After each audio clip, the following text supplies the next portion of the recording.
Okay, Trey, after me. Cassidy. That is quite all right, man. I wish I had his YouTube hit. It's, you know, the best one that John, everybody remembers Jeffrey Epstein. The best Kennedy, the best Kennedy quote I like, and he's got so many of them. He goes, you know, 3 things don't hang themselves. Sheetrock, Christmas ornaments, and Jeffrey Epstein.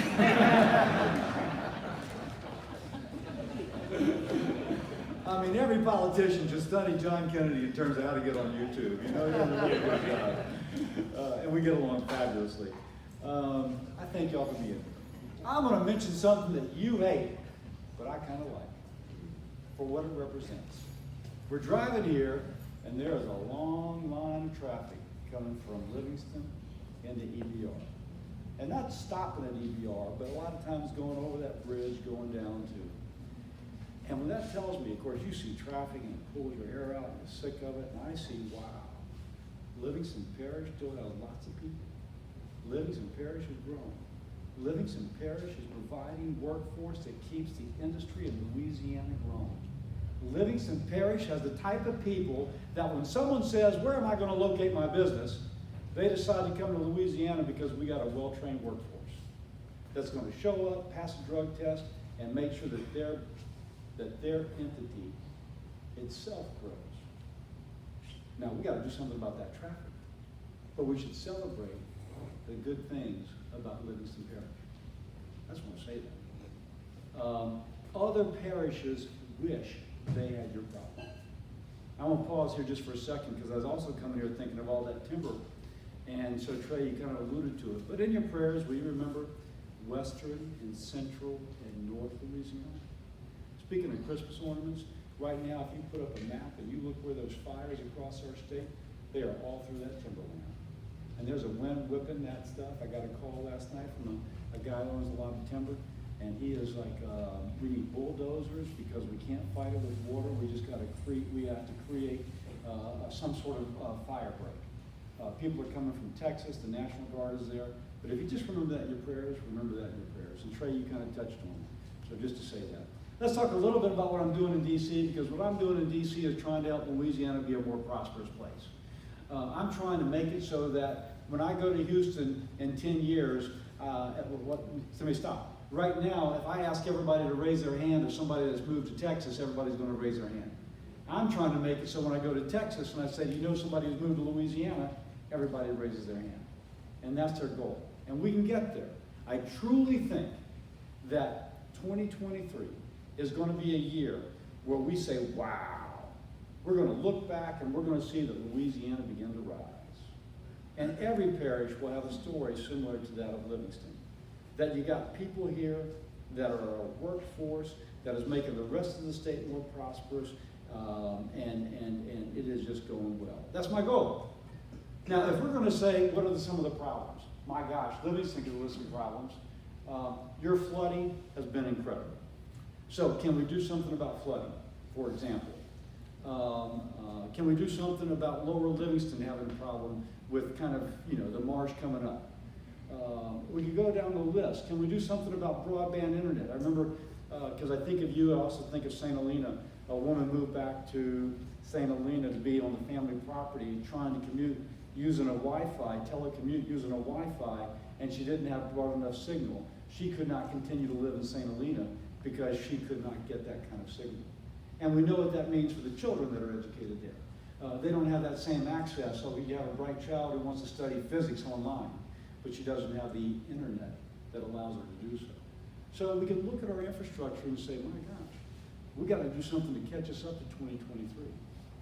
And then we got to build an economy for 2050 so that someone does have a reason to move here, stay here, raise their kids here. So let's talk about 2023 first. The bipartisan infrastructure bill is bringing incredible things to our state. As part of the negotiation of that, and we weren't really allowed to do earmarks, one or two, and as a rule, no. But you could still write it in a way that benefited Louisiana. So there's $3 billion going to mitigate the risk of flooding. $3 billion nationwide. but it prioritizes communities that have flooded in the last 10 years. I'm told that Louisiana has submitted about 50% of the claims to the National Flood Insurance Program in the last 10 years.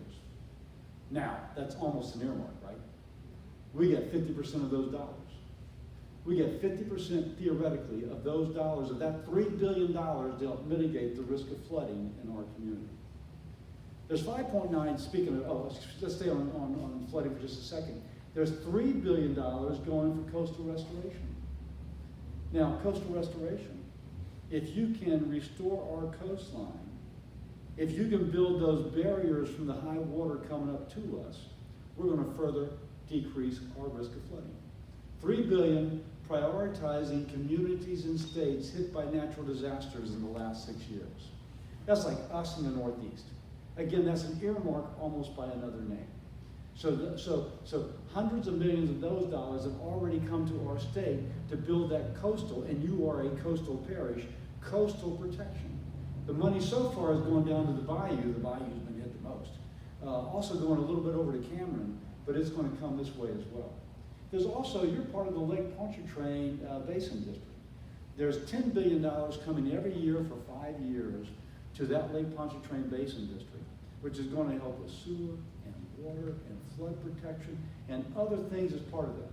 So anybody running for parish president should think about how to tap into that, because those are dollars that's 10 times that which previously there was there. How can that work? Let me give you an example. Hurricane Ida last time, you may have seen pictures of waves coming off of Lake Pontchartrain, hitting a levee in Jefferson Parish, and just getting to the top of that levee, maybe a drop or two, but because there was this kind of bature, this kind of land coming out from the levee, it broke the wave and it didn't really get over. That whole complex was made with this money. That whole complex helped protect Jefferson from another flooding event like they had in Katrina. So this money is being deployed in a way which makes us safer from flooding, and by the way, makes our E. coli counts lower in the water around the lake. That's what St. Tammany's been doing. So think about that, any candidate for parish president. Now, by the way, there's some specific things for Livingston, like specific, separate from the bipartisan infrastructure bill, but also thinking about we're allowed now to do congressionally directed spending. So again, my goal is to make my parishes as prosperous as possible. So a couple things specifically for this. There's $800,000 in this bill to help renovate the Livingston courthouse, and about $720,000 for clean drinking water in Livingston. Now that's just coming to our parish, to this parish directly to help upgrade. But in the infrastructure bill, by the way, for all the folks representing small towns or your parish, there's $100 million coming to Louisiana every year for 5 years. There are a revolving water fund that your communities can apply for. 50% of that's going to be a forgivable grant, and 50% of that's going to be a low interest loan. Now, I learned long ago, one of the things limiting growth in this parish is adequate sewer systems. So a business thinking of moving in, so that your commuters are internally commuting as opposed to driving to West Baton Rouge Parish, you got to have that sewer system to attract that business. Kind of hard, I'm a gastroenterologist, I think sewer, I think some other things, but it's kind of crazy. But sewer system becomes economic development.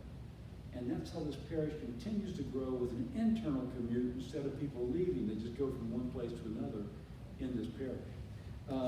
Let me say about one more thing I'm working on. Anybody affected by weapons GPO, let me just see this. No, nobody knows what that is? Okay. Anybody affected by our nation's debt? If not yet, you're going to be, right? So let me talk a little bit about Social Security, which in the debate last night, they talked about UFOs, but not Social Security. That's kind of crazy. So Social Security, if you look at our nation's debt, about 1/5 of that debt is related to the fact that Social Security is more and more people coming onto it, and we don't have enough money coming in. And folks ask me, well, I've been paying into Social Security my whole life. How come it's going bankrupt? Well, in 1964, they started the program in 1940, about 1938. About 1940, they really got it fully implemented. And at that time, there was like 5 kids per family, paying into social for every one beneficiary. And people at that time used to die on average at age 62. But you didn't start drawing benefits until you were 65.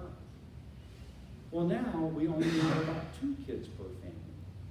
And instead of a population curve looking like a triangle with a few people at the top who die at age 62, we now have something that looks like a wine bottle that goes up like this, and then it kind of narrows out, and then we have folks going all the way up to age 100. Now, I'm 65. I kind of like that wine bottle. I wouldn't mind more kids down here, but I'm certainly glad that we're living longer. And the average age is no longer 62, it's 82. And people aren't kind of going out, they aren't fading out. At 62, they're buying a ticket to New Zealand to go bungee jumping off of a bridge. And so folks are getting their hips replaced when they're 80. Now, all this is costing more money, and it's kind of a good thing. So what do we do about it? So far, everybody has talked about Social Security. Let's either cut benefits or let's raise taxes. We've kind of gone in a different direction. I've worked with a group of folks, Republicans and Democrats, to come up with a plan. And I'm just going to briefly explain it to you because I talk about it wherever I go. Because we've got to take care of Social Security, and if we don't, when that program goes insolvent in 8 years, there'll be a 24% cut in Social Security benefits for everybody receiving social. Now, it may be that me and Bob Morgan are the only people affected by this in this room right now. But eventually, we all will be affected. And so what our plan is to create a fund separate from Social Security, separate, no Social Security dollars in it. Create a fund, put $1.5 trillion in it, put it in the stock market, put it in real estate, put it in the American economy, and let it grow over 70 years.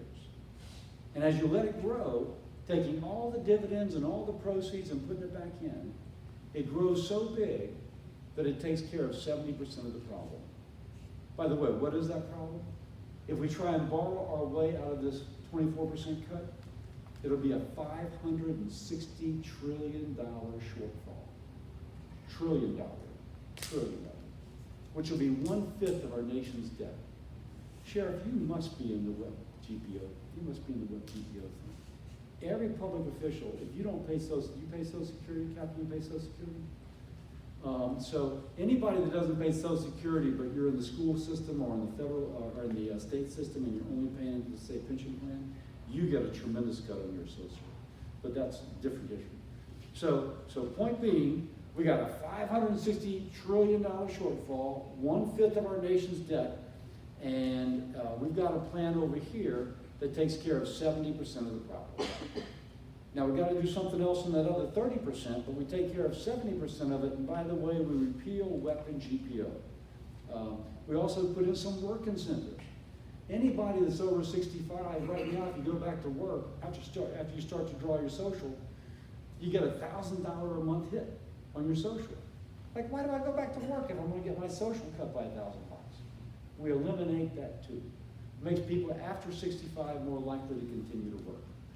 So we do a lot of good things in there.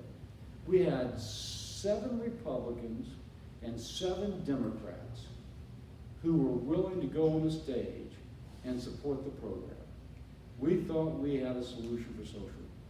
And then in the State of the Union speech, President Biden gets up and attacks Republicans on one senator's social plan.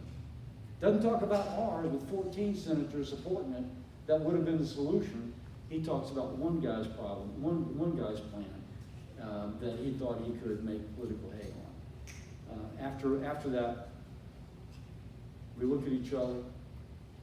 He's running for re-election, attacking Republicans on Social Security. He's not interested in fixing the problem. He's interested in getting re-elected, ignoring the problem. I'm fighting to keep Joe Biden from being re-elected, and that's one of the reasons. If you're not willing to show leadership on an issue that's responsible for 1/5 of our nation's debt, that if it goes insolvent will double poverty among the elderly, then you're not really qualified to be the leader of our country, my perspective.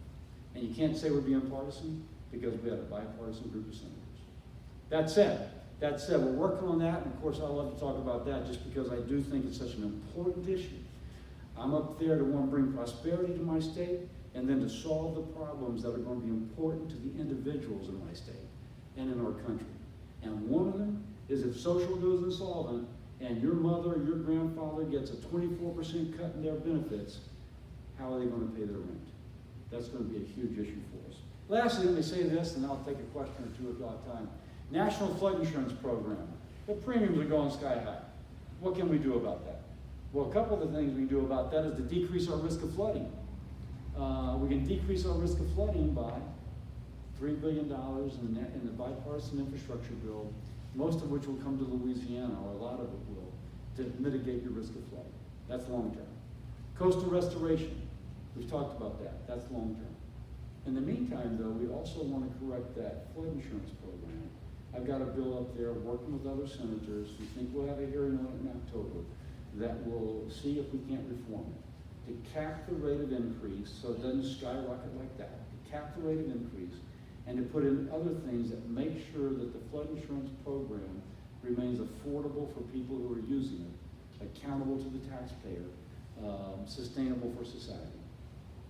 We need that flood insurance program so that we in Louisiana continue to have people living here, working in those facilities that power the rest of our country's economy. That's our goal. I thank you for your time. I appreciate being with y'all. This is an incredible parish. If every parish was doing as well as Livingston, our state would be one of the most prosperous states in the nation. So my goal is to help Livingston continue to grow and use your example to help our other parishes grow as well. Now, by the way, do I have time for a question, Trey?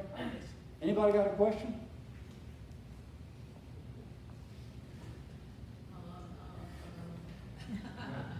Yes, ma'am. So besides flood insurance, I believe all insurance has risen here. At least I know everyone I've talked to, hazard for the house and car insurance has all risen. Is there any news about that types of insurance? Yeah, that's going to be a state issue. I wish I could work on that, but that is all a state issue. So I wish I could tell you, but you find those people running for state office, ask them. Make them a little uncomfortable. Hey, John.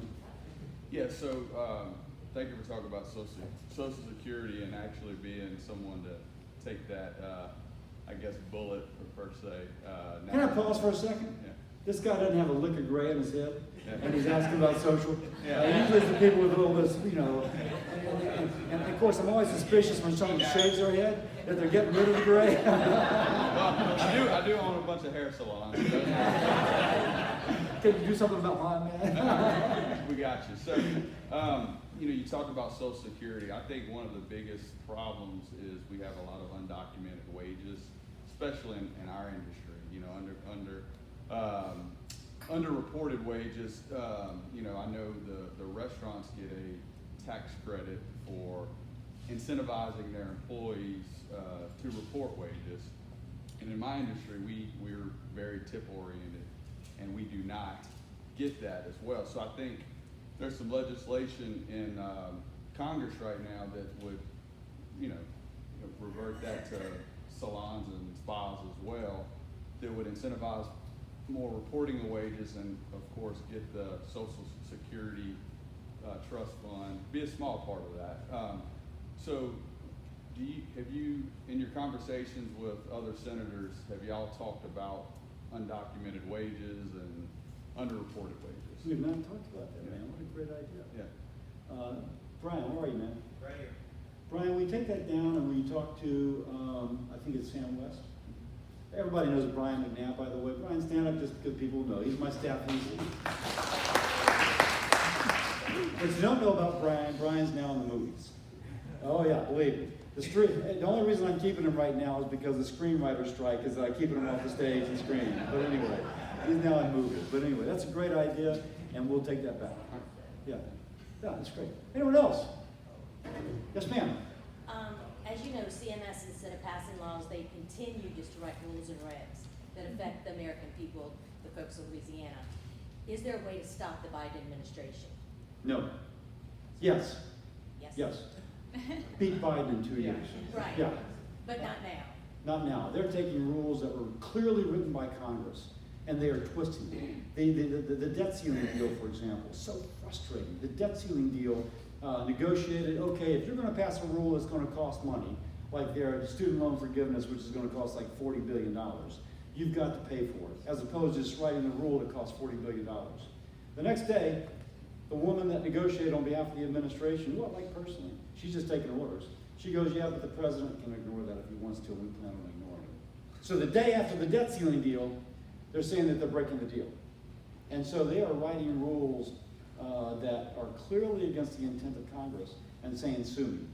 And by the time you sue and work through so that's one of the reasons, I mean, again, this is not a political function, but suffice it to say that we, from my perspective, our country needs a different president in 2 years. Yeah. Yes, ma'am. One of the issues that we're facing with CMS is they've decided to eliminate short-term medical for people in that gap period that maybe can't go to the marketplace, and it's going to displace 1.6 million people off of health care. What do we do? Yeah, so by the way, this is all healthcare stuff. I got 2 experts on healthcare up here, and they're just talking about an affordable short-term medical program that people who, for example, often in restaurants or other kind of service industries would get. They're typically young and healthy. That's what they can afford. That's what they're getting. The Biden administration wants to get rid of them, and they want to get rid of them because they think that they're not adequate. And so they think it's not adequate, so they want the American people to kind of bend to their will. Yes, ma'am. It's not that they think that they're inadequate. What they're trying to do is force everyone into the federal marketplace because they need those healthy bodies to Oh, yeah. transfer the risk over a massive volume. So that's going to increase the cost for these people. Exactly. Yeah, yeah. No, I mean, again, the Biden administration is going to make those rules because they're trying to, I mean, they have their vision of how the United States should be. And they're trying to impose that vision on the rest of us. So, yeah. So, anyone else? By the way, is LSU number 5 in the nation? You think so? I wonder maybe this, they beat Alabama last year and they get, well, Brian Kelly's doing a really good job. Anyway, yeah. I'd like to think if they're going to be number 5, they got to beat Bama again. My wife, by the way, went to the University of Alabama. I got to tread lightly here. So, you know, you may have heard me say this before.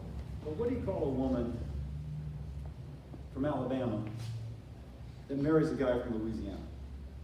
Smart. A social climber. Thank y'all very much.